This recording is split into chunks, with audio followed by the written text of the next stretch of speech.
Hello everyone, I'm Chester44, and welcome to this Let's Play of Citizen Sleeper. Last episode we finished up all the repairs of the flotilla, and they're basically ready to leave, as far as I can tell. All that's left now is, I guess, to wait until we can actually finish things off. I think there's going to be something over here, eventually. But that'll be soon. We may as well recover our energy, which is an easy thing to do.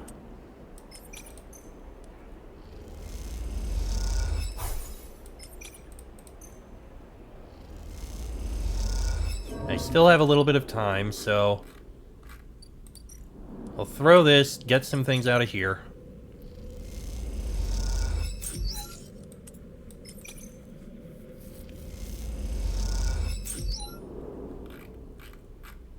Then we can go ahead and use this and end the cycle. We're probably going to have Peak show up.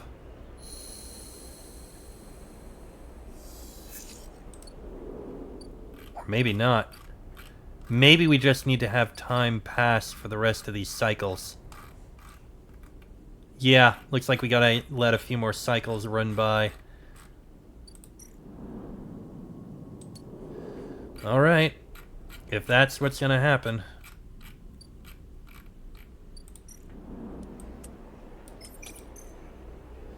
I can at least spend a few of these to, you know, pass time. It's gonna be a quick couple of cycles.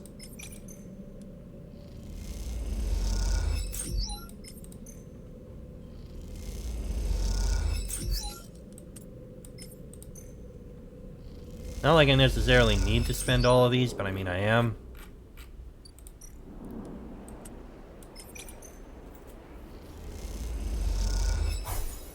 Okay, use one of these. Yeah, you know what, use two.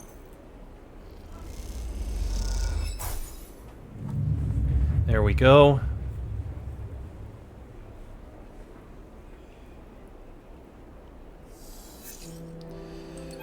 Oh, here we go. Peak slate chirps in your pocket. You take it out. A message. The connection is ready. Meet me at the Founder's Gap, Greenway side. Peak. You clench your jaw. It's time. You find Peak waiting near where you first met, at the entrance to the docking tunnel for the Founder's Ferry. They're leaning beside the wall in the flickering light, and you realize now how different they look from when you first met. There is a darkness around their eyes, a sense of exhaustion to their pose, but also a solidity, a sense of purpose and self-knowledge. They look concrete, for want of a better word. Solid. Sleeper. They spot you and a small smile crosses their face. Glad you came. Of course. The break in the connection is up ahead. They walk away from the docking tunnel into a ragged, half-crushed corridor that descends into darkness. They poke their slate and a torch flicks on, lighting the way ahead. As you descend through the layers of the broken edge of the eye, Peak talks, filling the silence. I had to hunt all over this part of the eye to find the point where the connection was broken. They run a hand along the buckled metal of the wall, stooping under the angled ceiling. This hole, the gap, got knocked in the eye when a Solheim collapsed. It's impossible to tell who did it, but my guess is they tried to scuttle the eye. If Solheim couldn't keep hold of their fancy new station, well, no one could. Peak ducks through a fractured passageway with hanging wires like vines. So this place has always been on borrowed time. I've managed to weave together the old connections and run a new patch down to where the main line still runs through the remaining ribs of the rim. Just like keeping those old XPR platforms running. Esh would be proud, if she'd bothered to help. As Peak goes quiet, the corridor opens out into a wider, twisted passage with compartments on either side thick with wiring. Here. This is a connection point. You can see where Peak has levered off a panel and hooked up a thick cable to the existing hardware. As thick as a tree trunk, it snakes off into the dark ahead, its yellow rings making it look like some huge and exotic serpent. You did all this? It was an interesting challenge. Plus, it helped me keep my mind off things. Peak manages a weak smile. There's a lot I'd prefer not to think about.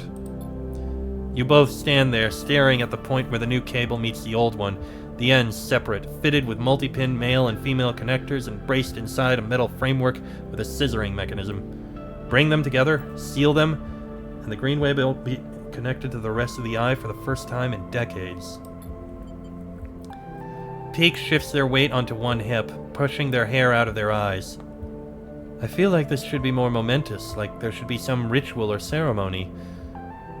Or someone should stop us from doing this crazy thing. It isn't crazy. I mean, I'm not being funny, Sleeper, but this whole thing is crazy to me. Peak shakes their head. Leaving Hawthorne with Ash, joining the flotilla, coming here, meeting you, the Flux, the Shadow, everything! So I suppose this is at least consistent with all that. They take a deep breath.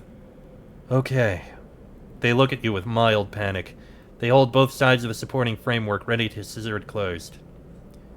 Here we go. Peak wrenches the framework closed and the connectors funk together with a sound that echoes down the ruined corridor into the dark on both sides. Both you and Peak wait with bated breath, unsure what it is that you're waiting for. Do you expect the eye to suddenly stop spinning or lurch on its axis? For the power to go out or a shockwave to run through the corridors of the rim? You meet Peak's eyes and suddenly they burst out laughing. What are we waiting for? Oh, I feel like we just planted a tree and they're expecting it to burst out of the ground. But you feel it. You feel it flowing like a stream that has been released from a cave and rushes out into the sunlight, crystalline and clear. You swear you can hear it running in the wires like water, like rain, like steam. It doesn't roar or rattle, but it rustles and writhes there like liquid roots. Peak sees the look in your eyes and stops laughing. You can see it, can't you? You can't see it, not with your eyes at least, but it is everywhere, and now it is out. It can't be put back in, that much is clear. You imagine the rim of the eye like a sponge, like soil, soaking up the gardener and their chorus, the gaps filling with a burbling, constant, growing life. Peak stares at you, waiting for something. Anything. Gardener is free. Peak nods slowly and closes their eyes. They go to speak, but the words fail them. Suddenly, Peak's slate chirps. They jump and scramble for it, almost dropping it in the process. But when they stare at it, a look of confusion crosses their face. Is it the gardener? Peak's mouth falls open. It's Esh. They swallow. She's leaving. They look at you with panic. Before you can speak, they have turned away and are moving back up the passageway, back towards the entrance. Peak! They don't turn, don't respond, and you watch their silhouette, lit by their slate's torch, disappear rapidly around a corner. You take out the slate Peak gave you and turn on the torch. The wires all around look like pale roots in the harsh light, and you turn away from them. They are gardeners now. You work your way back through the corridors, retracing your steps. You imagine Peak, panicked, running towards the cordon, realizing that their greatest fear has come to pass. You wonder if they will be able to persuade Esh to stay. If Esh is going, you think, then the flotilla must be leaving too. The thought makes you shiver in the darkness and you push it away. You're not ready. You focus on avoiding the hanging wires, the low ceilings, and make your way back out into the lit corridors of the Founder's Ferry dock. Castor is waiting for you. He holds up his hands. No, Sleeper, no need to fear. He raises his eyebrows. I understand now it was my mistake to try to force you. A miscalculation. Why are you here? Good, questions are good. He pushes his glasses up to his nose. I am more than happy to answer any you may have. I won't hold you here, Sleeper, but I wish to speak. Listen. You stop, giving Castor his opportunity. At first I thought that, if you'll excuse the turn of phrase, taking possession of your particular talents was the opportunity. But you are more than that, and I understand that now. Your arrival on the station, Your ability to touch the networks. This makes you the very definition of a wild card. He touches the rim of his glasses. Senate stats analysis. My analysis. We can never have accounted for you. This system, the Helion system, is about to experience a significant change, about to open up to Senate Stats bailiffs, Conway's claimants, and every industry and element an active CAN channel brings. Yet this very cycle, you let another wildcard free. Gardener. I have to admit, this development makes me afraid, Sleeper. It makes me afraid what an intelligence like this will sacrifice to protect itself, or what atrocities it might commit through madness. And yet... what a compelling object such an intelligence is. Let me protect you, mark you out, keep Senate Stat from eliminating by force or legal expediency you, as they will with every other squatter on this ring. Castor clasps their hands together. And in exchange, when Senate Stat comes for this place, you facilitate the handover. You calm the protocols. You give us the gardener. Never. Castor takes off their glasses and polishes them. Disappointing. You begin to leave. As you approach, he speaks quietly in urgent whisper. I do not wish to see you lost. You are of great value if you ever want to see that realized. You push past, ignoring him, and his voice fades. The last you see of him is a slow nod, perhaps a mark of resignation, or just another deferential gesture aimed at manipulating your response. It doesn't matter either way. You're done with him. You head towards the cordon, Peak and the flotilla in the forefront of your mind. Immediately we must go to the flotilla. You arrive into chaos at the cordon. The final shuttles are leaving the ramshackle docks that have formed along the edge of the gap during the flotilla's stay. As they do, groups of evacuees push on board, hoping to be among the final people to escape from the Eye. The fear created by the Flux event became a series of rumors, and those rumors have driven many out of their homes. Others have staunchly doubled down on their position on the Eye, refusing to accept any gossip of a second collapse. You're unsure what you think. Is the collapse a certainty? Will Peak's actions this cycle have changed anything at all? You're tired of these questions and instead set out to look for your friends. You quickly spot Peak and Esh at the far side of the chaotic bay. You quickly make your way through the crowd, slipping between the gaps and the rushing evacuees, stepping over bags and luggage. Progress is slow, but as you approach, you can hear their voices over the crowd. You try to push closer, but there are many evacuees gathered around them and their shuttle. You have made your decision, Peak, and it puts you against me. Esh is standing with one foot on the boarding ramp while Peak argues with her. The evacuees are eyeing them, eager to intervene but intimidated by Esh's evident strength and attitude. Esh, it doesn't have to be like this. Peak looks desperate, tear tracks already on their cheeks. We can find a way. Esh shakes her head. I have always protected you, Peak. I have taken you under my wing. But I understand that you are not mine to control. And you have chosen to be here and not with me, despite everything. I have chosen to stop running, Peak cries out in frustration. You can choose to stop running too. We can stay here and try to live. Don't you remember what it feels like to live, Esh? Esh turns away. I remember what it was like to live on Hawthorne. What it was like to be worried for your safety every cycle, to live under the control of my mother, of the administration. To work to maintain something that no one wanted, no one needed, so that our corporation could maintain a foothold in this system. You talk as if this place, in the very same system, is any different. What is there here but the same grind for other masters, for employers, administrators, for those who gain from our struggles? There may not be a corporation controlling the Eye, but there is control. There is power in action here. So what then? You run from anyone or everyone who could ever be close to you in search of freedom? In search of some perfect place where no one has power over you? Peak is crying openly now. I want to be part of something, Esh. Even if it is broken and suffering. Even if it cannot be free. Esh pauses and takes a deep breath. She nods, her eyes closed. This isn't Hawthorne anymore. We aren't tied by our childhood or by our shared need to escape. We're both just people in this system. She opens her eyes. I release you, Peak.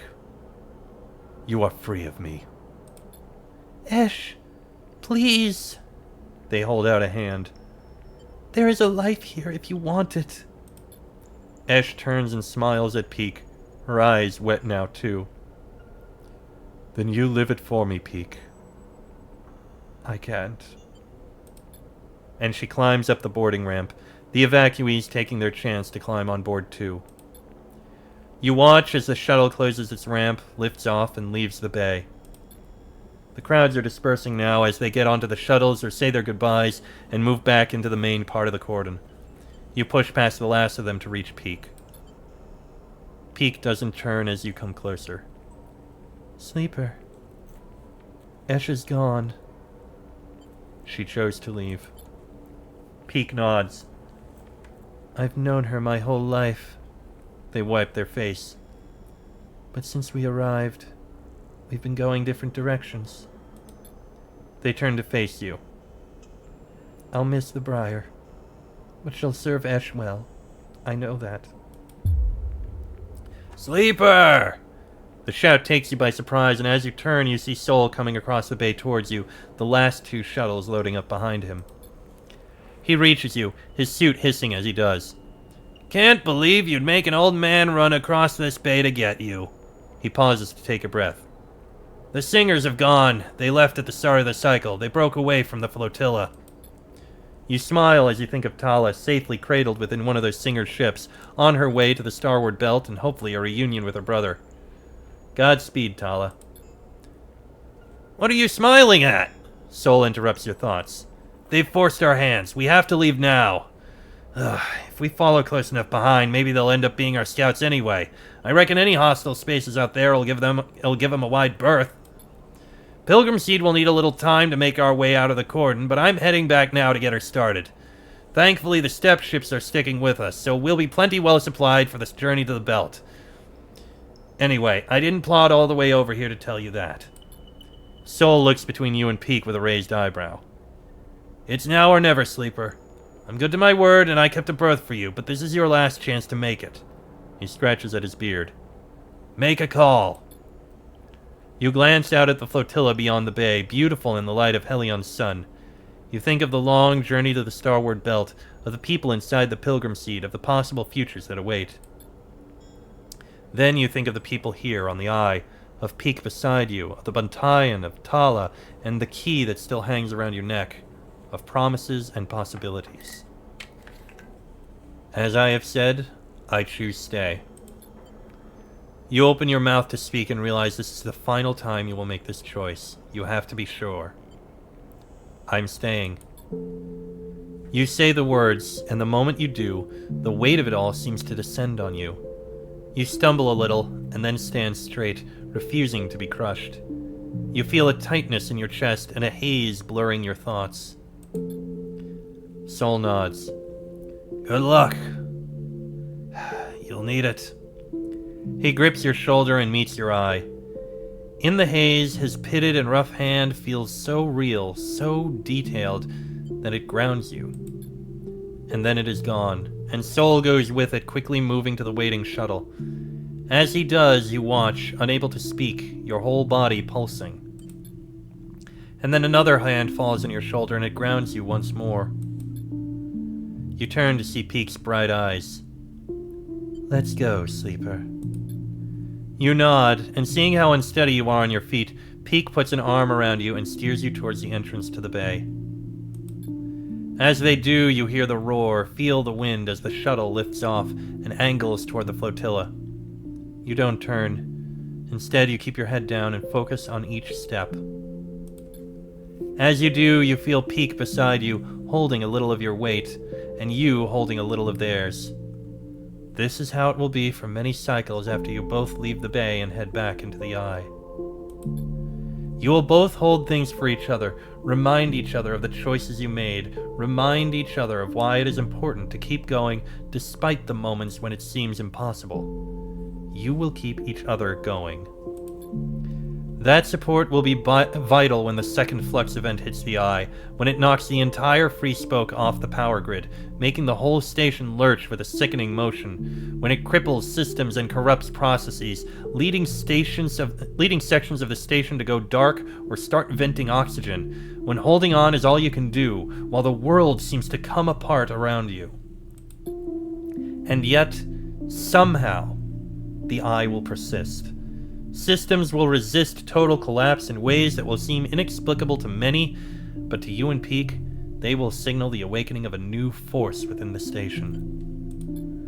That new force will bring with it new challenges and new possibilities in equal measure. Strange growths will be reported all around the station in the wake of the flux event, fungal crusts pushing through pipes and wiring. The Eye will grow wild and fecund, becoming a station of increasing unpredictability, prone to a seasonal rhythm of spore clouds and sudden growth spurts. There will be a strange and unsettling beauty to this paradigm shift, as the greening of the station turns it from a corporate ruin to some altogether new assemblage of biological and mechanical structures. Rika will take on this challenge with energy that seems impossible for her age, and until her final day, she will delight in the new mysteries the Eye and its gardener produce. And as this new era consolidates around the station, you will find yourself in the Bantayan most cycles, working to keep the place alive. The cycle where you invite Emphis to come make use of the kitchen will go from a one-off event to a regular occurrence, and soon the Bantayan will be filled with spacers eager to try the best preparations of the station's now abundant mushrooms. And on occasion, after a long shift at the Bantayan, you will hear the sound of the stray mewling, and you'll crumble up some food and sit and watch the cat eat, as if it is the only thing in your world that matters. However, into all this newness, the bad old ways will still intrude. Senate-Stat, frustrated by the Eye's resilience, will begin to send more physical threats, and supply ships and traders will suddenly stop arriving, stopped by a blockade of corporate militia. Life on the Eye will be punctuated by wide-channel broadcasts from Senate-Stat stating legal precedents and quoting deeds of ownership, staking a claim on the system. Meanwhile, Havenage's hardliners will fizzle out, losing their grip on the Havenage Council. In their wake, Helene will spearhead a series of reforms that will scale back Havenage's overreach, returning them to the caretaker role they had always intended to fulfill. As the cycles roll on and the threats gather, new broadcasts will join them, sent by Conway Extractions, making counterclaims on assets within the Hellion system. And many on the Eye will grow quiet, losing their appetite for debating these political machinations as they tilt inexorably toward a corporate war. And ever on the Eye will spin, growing now in strange ways, haunted by strange new growths and hosting cultures of increasing resilience. As the Hellion system descends into crisis, you'll find comfort in the fungal patterns, the familiar conversations, the spices and the smells that will accumulate around you as your body continues its unavoidable decay. They settle around you like a veil, and in time it will be impossible to see the Eye without seeing its many variants and versions, pasts and potential futures, and this massing of the world will mark your approaching end. And one cycle, far from now, that accumulation of memories, of tastes, of people and places and moments will be the last thing you let go of. But for now, there is only you and Peak, arms around each other, walking slowly out of the bay, two figures born from crippled systems linked together, continuing despite your origins. And in this frozen moment, you focus on only the next step, because that is the only way you have learned to persist. And to persist is to believe that a future, any future at all, is possible.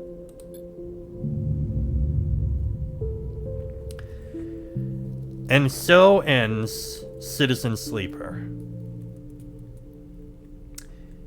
It is honestly a very nice game, and it's nice seeing some of the lessons it's trying to push on, the stories it pushes out, and all that. It's a nice, comfortable game, in my opinion, even towards the end. Yes, there are other ways that you can end it earlier if you truly wish to, but I wanted to see everything. And I do like this game. And I liked the other game that this company made that I did on the channel a while ago, In Other Waters, I think it was. I think this company makes good games. At least so far. Which is why I admit I'm very curious to see the sequel. The sequel came out about a month ago, I think, at least a month ago based on when I streamed this and recorded this. So, a little longer for those of you watching this, and we're gonna go right into that sequel. Citizen Sleeper 2 will be our next game, and I do look forward to it. I wonder if we'll see any of the others, any of the people from the Eye showing up in it. I'll be very curious to see that. For now, however, I am going to end this episode here. Thank you those of you who decided to watch. I am Chester44, Asenanis Falai. This has been a Let's Play of Citizen Sleeper, and I shall see you all next time.